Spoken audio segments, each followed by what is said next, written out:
बिझनेसमध्ये टीम आहे. टीम अपेक्षेप्रमाणे काम करत नाही आहे, त्यामुळं सगळं काम तुम्हालाच करायला लागतं.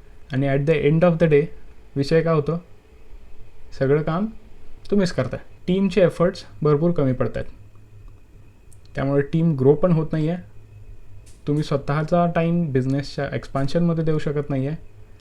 आणि at the end of the month तुमचा व्यवसाय पण आहे त्याच लेवलला राहतो आहे किंवा कमी जातो आहे.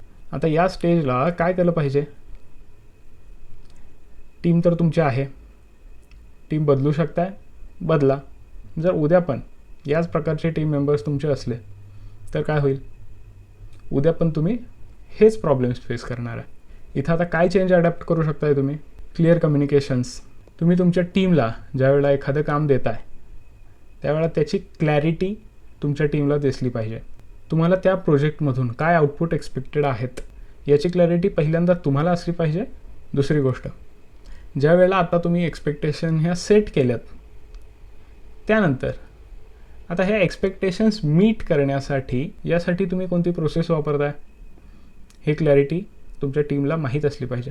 हे एक्सपेक्टेशन्स मीट करण्यासाठी कोणते स्किल्स तुमच्या टीमला शिकायला लागणार आहेत, कोणती इन्फॉर्मेशन तुमच्या टीमला माहीत असणं आवश्यक आहे, या सगळ्या गोष्टी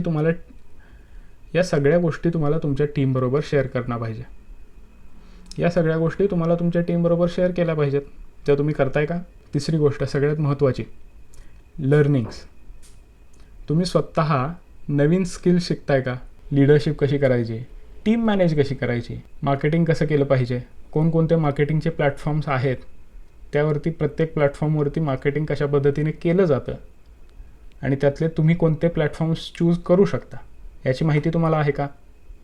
तुम्ही स्वतःहून करताय का? शिकताय का?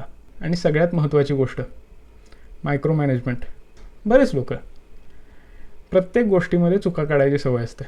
हीच जर गोष्ट तुम्ही प्रत्येक वेळेस जर करत असाल तर टीम मेंबर ज्यावेळेला तुम्ही एखादं काम कराल त्यावेळेला तुमच्या चुका काढतील का? आणि त्याच उलट दुसरा पर्याय काय आहे तुमच्याकडं? तुम्ही त्यांच्या चुका काढणं हा एक पर्याय झाला. दुसरा पर्याय काय आहे?